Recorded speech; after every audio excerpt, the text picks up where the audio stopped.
All right, all right. We are back at another episode of Grit Won't Quit. Today we're doing it virtually. I am in Manasquan, New Jersey, but our guest Scott is in Rehoboth Beach, Delaware. How are you today, Scott? Doing well, Tom. Thank you. Thanks for coming on today. This is going to be a great conversation and chat. So let everybody know, the name of your business, what you do, and kind of just a little bit about yourself. Yeah, so name of the business is Family Wealth Management. I would describe what we do as like full financial planning, more on the advanced planning side. I'm in Rehoboth Beach, Delaware, but the partners I work with are actually in Marlton, New Jersey. So I'm up there quite a bit. The where we got started, I actually started in the business in 2005, right out of school. So I had an opportunity to working for the Scott's Lawn Company out in Newport Beach, California. And fortunately, I didn't get that position, but it worked out because I think I found my calling in financial services. Mm-hmm. It's a But bit different than the other business. yeah, very, yeah. uh, and as a service-based business, I mean, it was 100% commission starting out. So it was, I looked at three organizations when I was going to start my company to network with. And, the one I decided to go with, like basically trained you on how to work with people you didn't know. Because people who, if anyone knows about this industry, the survival rate after 3 years is only about 10%. So you go to like all your friends and family, and then once you've worked with them, you're kind of out of it. Um, that's crazy. So I didn't know the survival rate after 3 years was so low. Yeah, for most companies and most people doing it, it's kind of like the real estate where it's 100% commission. So Yeah, that's a hard way to live. At least you Mhm. did it right out of school, probably before you had a family and before you had real responsibilities, so you could hustle it out. Yeah, I think about if I had to start that way today, if I could even do it, like with a family and kids now. But Yeah. um, it I'm grateful for the path that I've taken to get here. Made a lot of great relationships over the years. And now in Marlton is Jersey. You have Jersey roots too. And what made you go down to the Rehoboth Beach area? Now, I've been down there. It's a great area, so I know a little bit about it. I've vacationed there a little bit. But what made you decide that Rehoboth was your spot? Yeah, so it was kind of by accident how it happened initially. I was working life insurance leads when I first started, and no one wanted the leads in Delaware, and I started in Wilmington and kept working my way like further down the state. So, uh, um, I really had never, I'd actually never been to Rehoboth Beach, Delaware in my life, being Hmm. from the Philly area. But I enjoyed it, and I started getting some business there, and wanted to eventually decided to kind of make it a home when I was networking within like the base that I had set up in Yep. Midland. So Rehoboth is a little bit different, I think, than some of the Jersey Shore towns, where after really Labor Day it kind of shuts down. Rehoboth has more of a year-round community, right? It does, yeah. I mean, right now it actually feels like summer with the traffic out there. So it's really only completely dead in January and February. So Okay. apart from that, like, people are still used to be able to go downtown and park wherever you wanted, and now like in March, it's you're struggling to find a parking spot. Although that's probably good for your business. You probably get some new people coming into town that end up, getting on the lead list for you. Yeah, it has been. There's a great Mexican restaurant down in Rehoboth. I don't know if it's still there. Agave, I believe it was called. Yeah, they actually expanded a second location on Route One there. Awesome. My wife Yeah, and I yeah. have been there a couple times. If she watches this podcast, she'll enjoy hearing about agave. So shout out to agave in Rehoboth in Delaware. So kind of go into like like you said, survival rate is so low because of commission only, because there's a high burnout, because you can't get the leads, because you can't get the clients. So kind of tell us about how you push through that. When you started in this business. Now, again, you're in the business 20 years, and you probably have a nice book of business. You have a nice shot, a nice jacket, so people definitely are using you now. But back in the day, you probably didn't have that cool looking jacket on. So how did you hustle through it? How did you push through it? How did you kind of start making your inroads so that you could not, so you weren't in that 90%, you were in the 10%? It was really survival. If you could, I mean, I didn't have like, it wasn't incredible success from day one. I mean, I would even describe myself more as like an introvert in terms of like how I was when I first started in the business. Like Sure. it was just very awkward for me to talk to new people I didn't know, and then try to do business with them was a whole another thing. So through over the years, I did like a lot of work on just personal growth, and that helped quite a bit. And the more comfortable I got with when I started working, building a client base up, um, I was more comfortable working with those people, and obviously generating some referrals from them, and it created those relationships were getting stronger, and Mm-hmm. it made me actually want to. I looked forward going to those meetings as opposed to like at first I was probably closing, like having a sale of maybe one out of five people. It wasn't a motivating process. Sure. And I think you got to get going in it. I think, Mm. again, when we start, we think we know, but like we know nothing.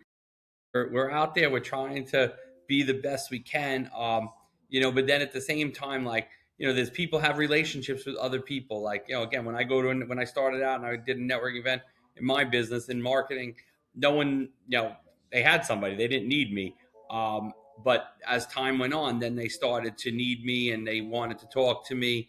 And all of a sudden it was like, um, you know, then they wanted to talk to me. It's a great point, Tom. Like, yeah, something I've learned over the years, and I didn't see this. It took me a while to actually finally understand it, but you never know how a relationship is going to develop. Like Yeah. you could meet someone today, but like 15 years from now, they may need something. Hopefully sooner, but something like down the road, they may need your services, and they could see how you could potentially work together. Totally. It definitely is something that, you're planting seeds is what I always say. You're planting seeds. You never know. Again, I remember back when I first started, I emailed the guy 9 times, 9 months in a row to do business with him, and he didn't respond to any of the first nine. On the 10th month, he called me up. He goes, "Tom, let's meet." And I was like, after the deal was done, we signed the agreement. He gave me a check.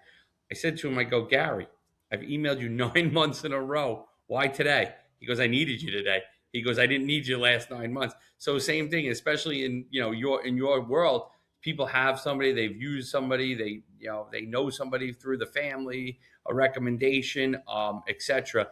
But then when that time is right, and when they're looking for a they're looking for a little bit of a change, then you're the guy.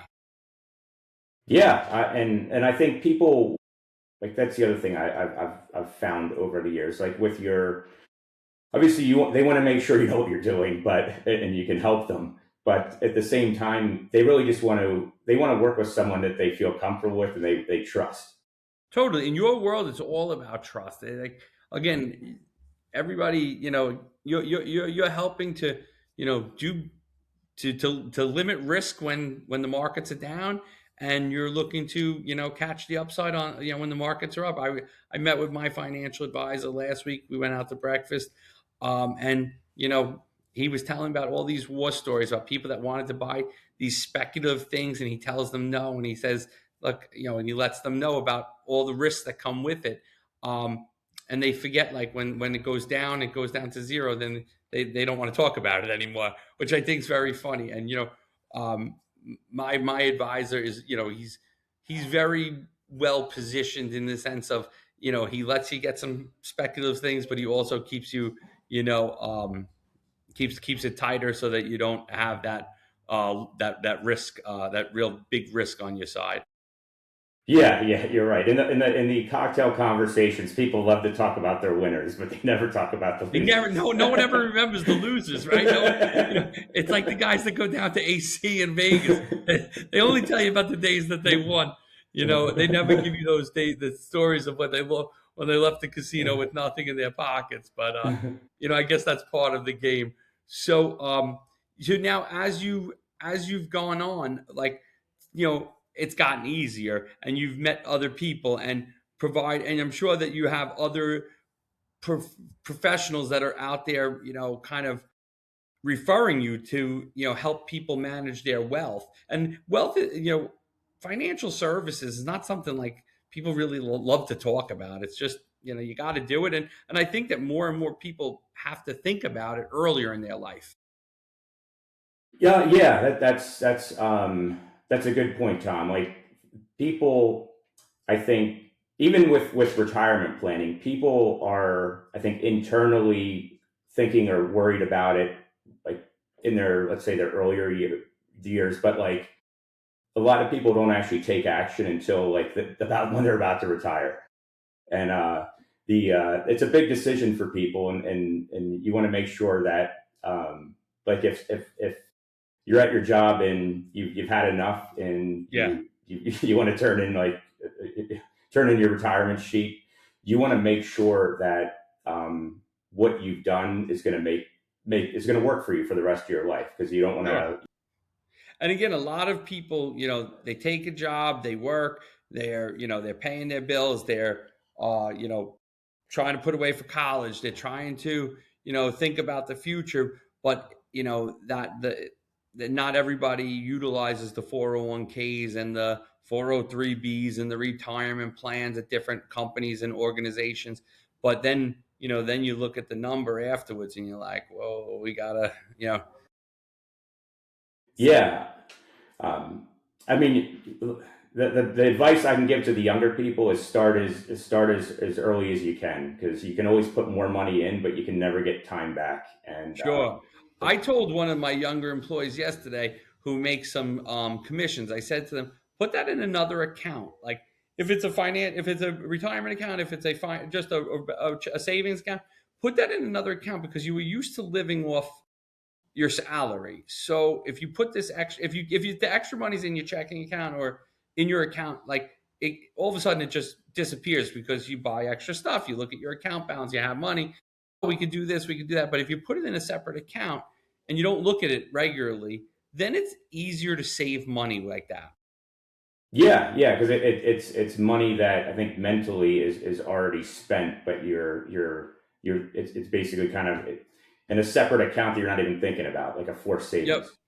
savings. When I was before I went out on my own, before I had my own business and all this good stuff, I worked for a corporation, and I remember, like, my base salary at the first 25 years ago was low, and then I got a promotion, and that extra promotion money I put into the 401k. I kept some of it so I could live a little bit better, and then I put the rest into the 401k, and then I got another promotion, and I took that money and I lived a little bit better, and I put a little bit of that money in the 401k.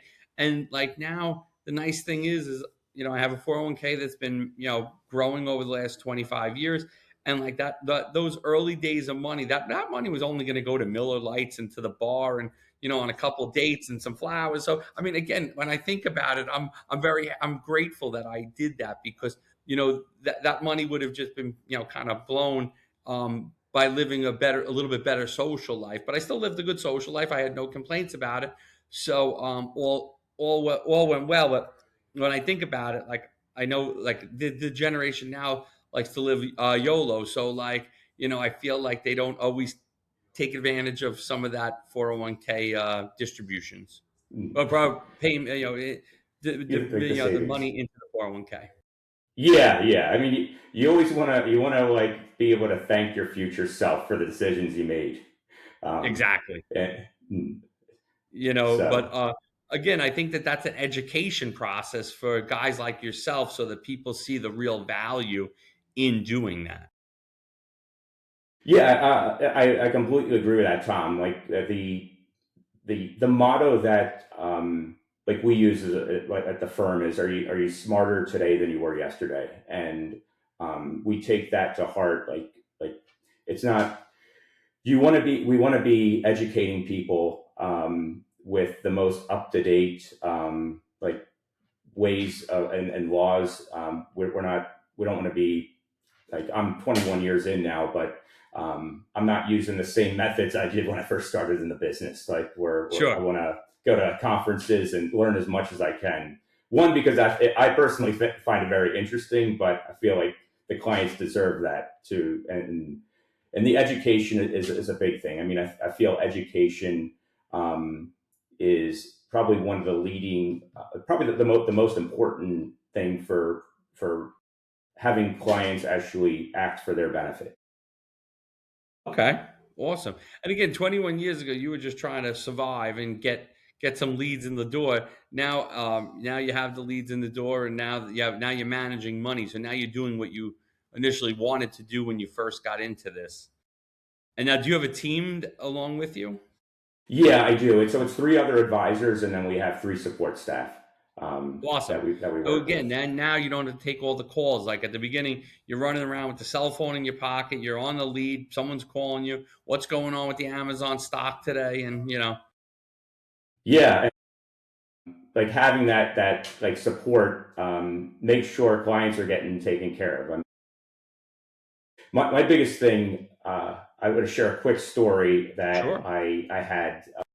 My wife and I, we went to down to St. John for our honeymoon in 2022.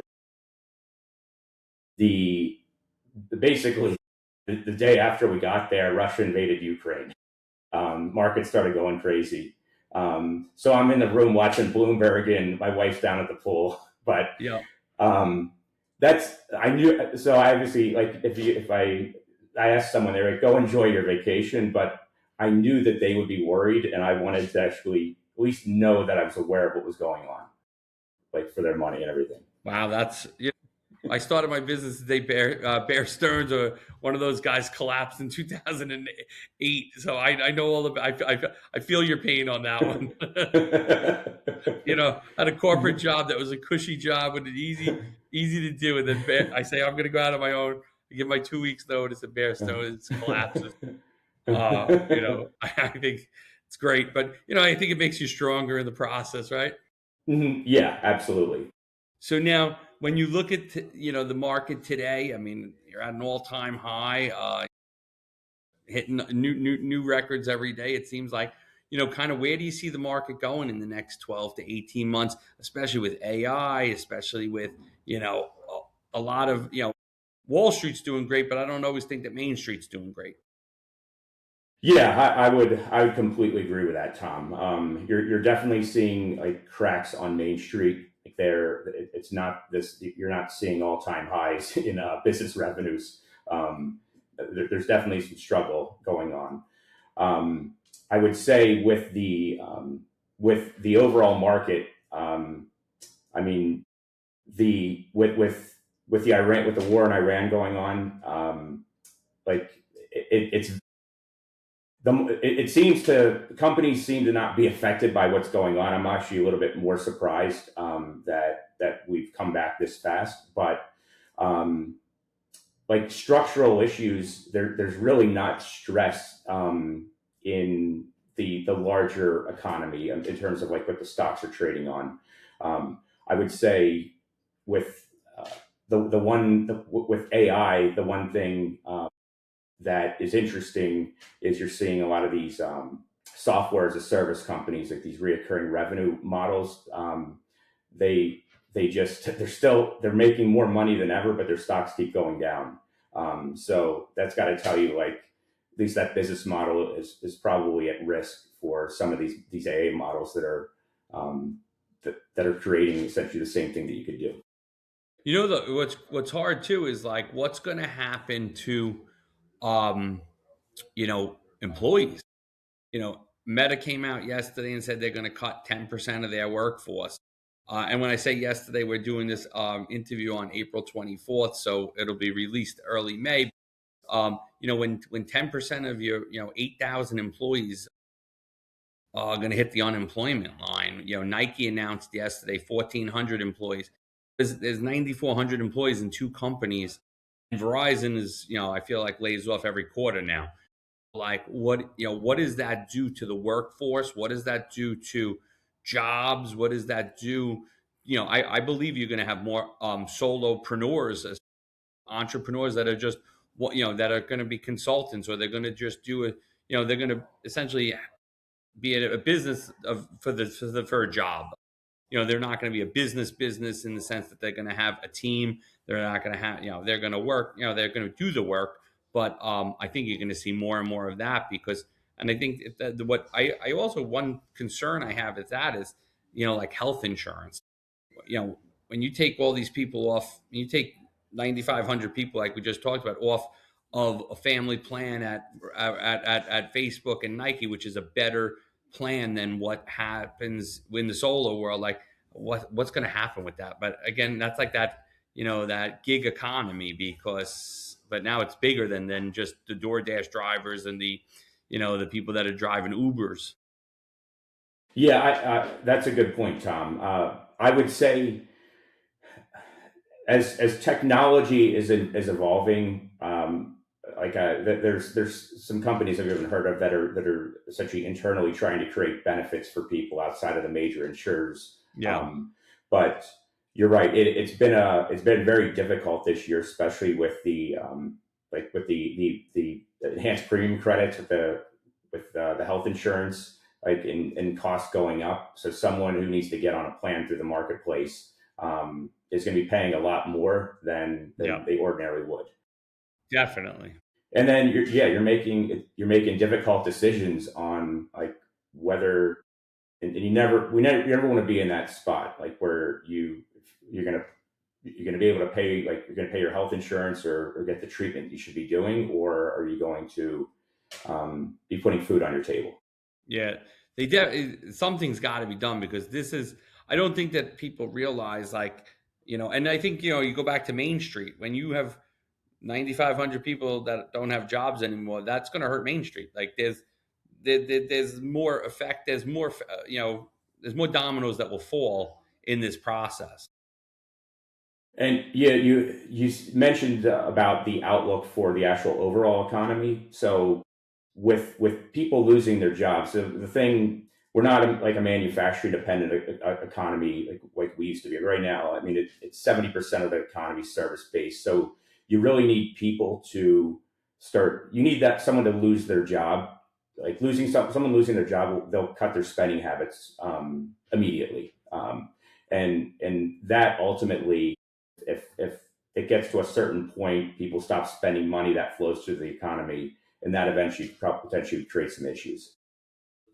I think from at a macro level, I think the government's going to need to do something because again, AI is wonderful. Everybody loves AI. It's people are saving time. They're saying doing things that they never did before. But at the same time, you got some different problems, and you have some environmental problems that I don't think anybody even is thinking about. Yeah, they won't get addressed until it needs to be. Yeah, Is my view. when push comes to shove, something will happen. But until then, everybody's kind of got a blind eye to it, and But it's interesting. You see it at Amazon, you see it at Facebook. They're saying they're investing in AI over employees, so they don't. They see the difference. But again, if all the employees don't have jobs, who's going to buy from Amazon? Yeah, you're right. It's a weird Yeah, it's a yeah. weird place, and again, I don't know how many people are kind of thinking about it. And what happens is I talk to you, I talk to a smart guy like yourself, and we talk about it for 20 minutes, and then I'm going to go on to my day. You're going to go on to your day. We're both not going to think about it again. And I think that's what happens with a lot of people on with something like this. It's futuristic, but it's really around the corner. And I think that the markets are going to have to that something's going to have to give. Like everybody loves the fact that these job cuts are happening because the stock prices, they lower their expenses, the stock price goes up. But like really, I think there's a longer term issue that has to get addressed. Yeah, I mean, on No the one at the AI. government's called me yet to talk to me Okay, about it. It's weird, but I'll continue doing my podcast. If someone on the tech team there wants to come on, Grit won't quit, I'll make sure that Amy gets them scheduled, but they haven't called yet. Okay, well, you let me know, Tom.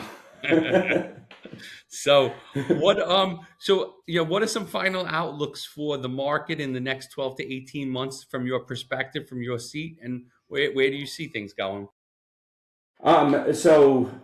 Just with this year, I don't think the volatility is going to be over. I mean, just being you got the midterms coming up. Hmm. Out of the 4 year cycle, this is the worst year of the 4 years for the market. Also, the most volatile. So I think we'll probably see some more volatility before year end. But the big thing is earnings. If companies continue to grow their earnings like they have, I mean that's ultimately what's been driving the market. I would say with the unemployment rate, if that gets to a certain point, that's gonna probably be an issue. I mean, looking out uh, 12 months, I mean, if oil were to stay at $100 a barrel, that would probably create some stress. I mean, we could handle that. Consumers can handle that for a period of time. We we just paid like we're like in the mid fours right now. I'm not sure what it was in New Jersey, but that's hefty for the everyday person to be paying for commuting around. Yep, I saw 387 on my way into work today, but I've also seen 415s. I haven't seen mid fours, but I have seen you know 14s. Okay, and then diesel that was Oh, close to six gotta go. dollars a gallon, I Yeah, think, at one point. crazy. Yeah, but I would say with the outlook, the biggest thing is just that have a plan and to be ready for like because there's going to be volatility in a personal retirement plan when you're investing your money, Hmm. and just being prepared, not not taking more risk than you need to, but just ultimately making sure that you have that you're gonna be able to live the life you want in retirement, and that you're not in a position where you're gonna run out of money. That you know those Sure. answers.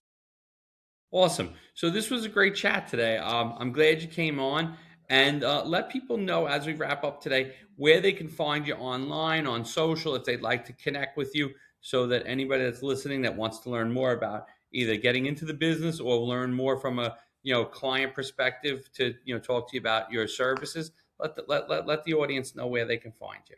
Yeah, so you can check us out at Family Wealth Management's the company, but we're at familywealthadvisory.com is the website.